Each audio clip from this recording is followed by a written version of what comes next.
할렐루야, 금호중앙교회를 섬기는 안광국 목사입니다. 7월의 첫째 날입니다. 7월의 모든 시간들이 하나님 앞에서 복된 시간들이 되기를 소망합니다. 여러분은 어떤 복을 누리기를 원하십니까? 복을 다 받기 원하지만 각자가 생각하는 복이 다 다를 것입니다. 시편 73편 말씀은 우리에게 복에 대해서 이렇게 이야기를 하고 있습니다. 여호와께 가까이 함이 내게 복이라. 우리가 꼭 기억해 봐야만 할 복이라고 생각을 합니다. 오늘 본문의 말씀 가운데에도 하나님과 가까이 한 이 복된 모세의 삶이 그려지고 있는데요. 오늘 함께 묵상할 말씀은 출애굽기 33장 1절에서 11절까지 있는 말씀입니다. 출애굽기 33장 1절에서 11절 말씀입니다. 여호와께서 모세에게 이르시되 너는 내가 애굽 땅에서 인도하여 낸 백성과 함께 여기를 떠나서 내가 아브라함과 이삭과 야곱에게 맹세하여 내 자손에게 주기로 한 그 땅으로 올라가라. 내가 사자를 너보다 앞서 보내어 가나안 사람과 아모리 사람과 헷 사람과 브리스 사람과 히위 사람과 여부스 사람을 쫓아내고 너희를 젖과 꿀이 흐르는 땅에 이르게 하려니와 나는 너희와 함께 올라가지 아니하리니 너희는 목이 곧은 백성인즉 내가 길에서 너희를 진멸할까 염려함이니라 하시니 백성이 이 준엄한 말씀을 듣고 슬퍼하여 한 사람도 자기의 몸을 단장하지 아니하니 여호와께서 모세에게 이르시기를 이스라엘 자손에게 이르라. 너희는 목이 곧은 백성인즉 내가 한순간이라도 너희 가운데 이르면 너희를 진멸하리니 너희는 장신구를 떼어내라. 그리하면 내가 너희에게 어떻게 할 것인지 정하겠노라 하셨음이라. 이스라엘 자손이 호렙산에서부터 그들의 장신구를 떼어내니라. 모세가 항상 장막을 취하여 진 밖에 져서 진과 멀리 떠나게 하고 회막이라 이름하니 여호와를 앙무하는 자는 다 진 바깥 회막으로 나아가며 모세가 회막으로 나아갈 때에는 백성이 다 일어나 자기 장막문에 서서 모세가 회막에 들어가기까지 바라보며 모세가 회막에 들어갈 때에 구름 기둥이 내려 회막문에 서며 여호와께서 모세와 말씀하시니 모든 백성이 회막문에 구름 기둥이 서 있는 것을 보고 다 일어나 각기 장막문에 서서 예배하며 사람이 자기의 친구와 이야기함 같이 여호와께서는 모세와 대면하여 말씀하시며 모세는 진으로 돌아오나 눈의 아들 젊은 수종자 여호수아는 회막을 떠나지 아니하니라. 오늘 본문 1절에서 6절까지 있는 말씀을 먼저 묵상해 보겠습니다. 모세가 하나님 앞에 간절한 마음으로 중보합니다. 이 백성을 심판하시려면 제 이름을 생명책에서 지워주십시오. 그 모세의 기도가 하나님 앞에 상달된 것일까요? 하나님께서 모세에게 이렇게 말씀하십니다. 1절 말씀입니다. 여호와께서 모세에게 이르시되 너는 내가 애굽 땅에서 인도하여 낸 백성과 함께 여기를 떠나서 내가 아브라함과 이삭과 야곱에게 맹세하여 내 자손에게 주기로 한 그 땅으로 올라가라. 여기를 떠나서 그 땅으로 올라가라 라고 허락하여 주십니다. 2절 말씀에 보면 사자를 너의 앞에 먼저 보낼 것이다. 그래서 가나안의 족속들을 쫓아낼 것이다. 그리고 3절에 보면 그 젖과 꿀이 흐르는 약속의 땅 가나안에 이르게 할 것이다 라고 말씀하고 계십니다. 그런데 3절 하반절 말씀에 보면 나는 너희와 함께 올라가지 아니할 것이다. 왜냐하면 너희는 목이 곧은 목을 굽힐 줄 모르는 백성이기 때문이다 라고 말씀하고 있습니다. 이 말씀은 언뜻 보기에 하나님의 축복인 것처럼 보여지지만 하나님의 축복이 아니었습니다. 왜냐하면 하나님께서 함께하지 않으셨기 때문입니다. 여러분, 우리의 삶 가운데 우리가 가장 경계해야 될 것은 무엇입니까? 하나님이 빠져버린 성공입니다. 하나님이 없는 성공, 그것은 실패보다 더 못한 재앙이 되어지는 것입니다.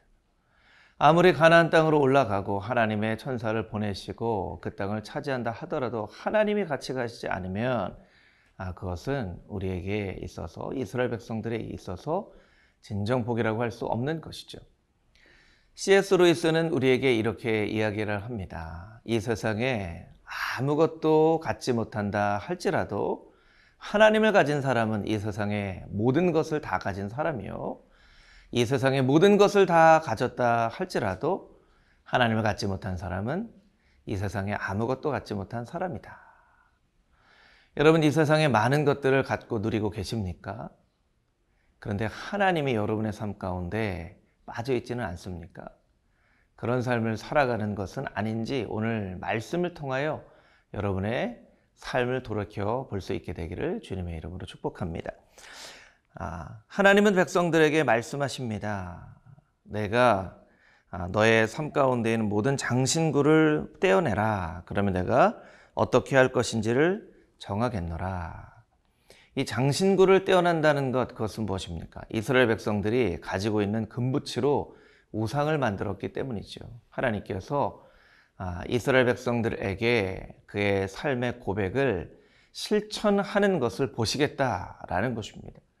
우리는 때때로 많은 것들을 하나님 앞에 이야기를 합니다. 큐티를 예를 든다 하더라도요, 묵상은 풍부하지만 적용이 빈약한 적이 많습니다.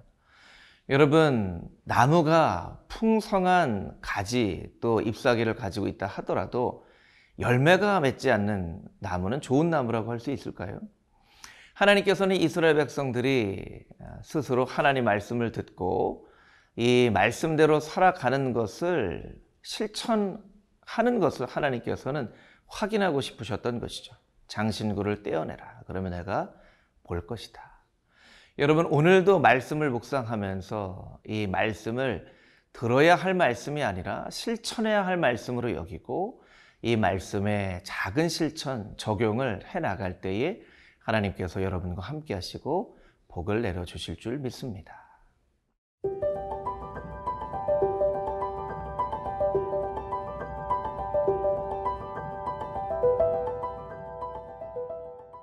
오늘 말씀 7절에서 11절까지 있는 말씀을 함께 묵상해 보겠습니다. 7절 말씀을 보면 모세가 하나님의 말씀을 듣고 가장 먼저 한 일은 회막을 진 밖에 치는 일이었습니다. 7절 함께 읽어볼까요?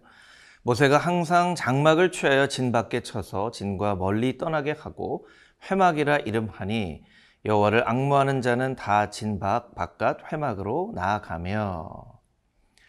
하나님께서는 모세에게 성막을 만들 아주 자세한 그런 규례를 말씀해 주셨죠. 이 7절 말씀에 나와 있는 이 회막은 때로 회막, 성막, 장막 이렇게 여러 가지 단어로 쓰여지는 단어입니다. 하나님께서는 모세에게 성막의 규례를 말씀하여 주셨지만 가장 처음 그 성막의 규례대로 만들어진 것은 아닙니다.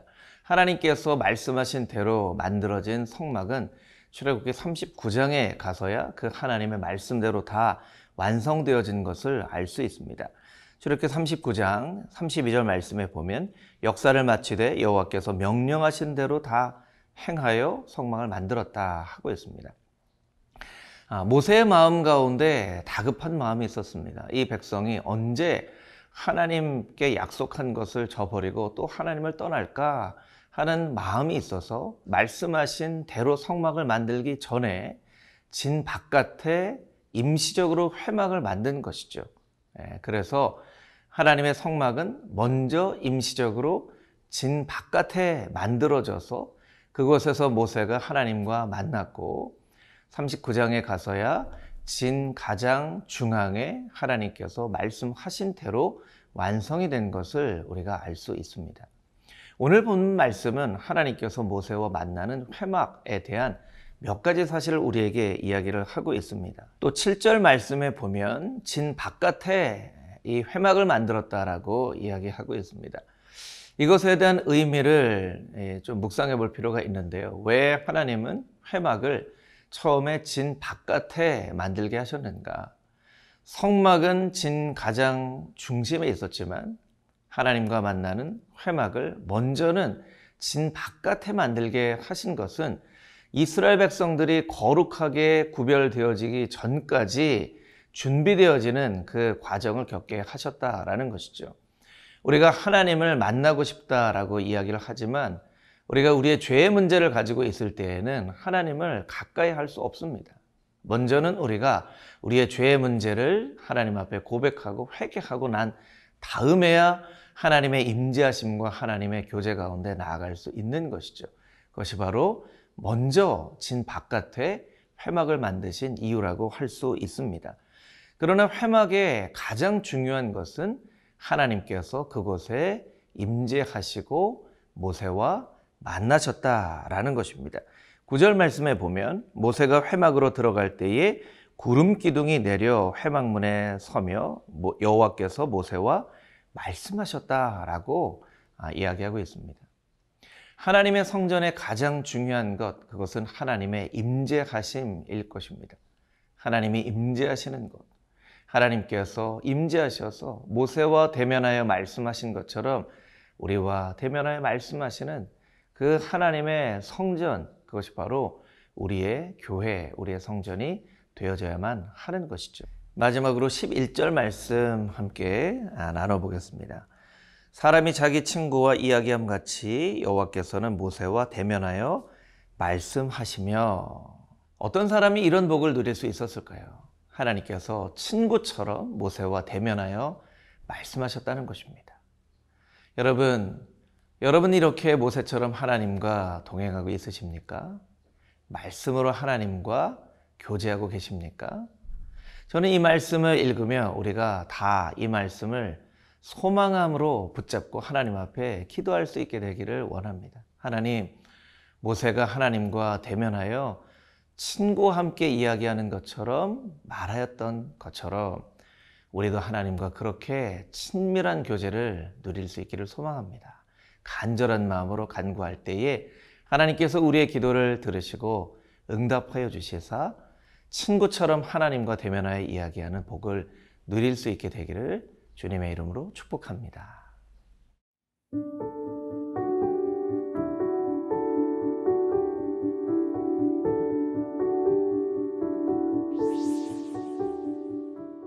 거룩하신 아버지 하나님, 모세는 하나님과 친구처럼 대면하여 이야기를 나누었습니다.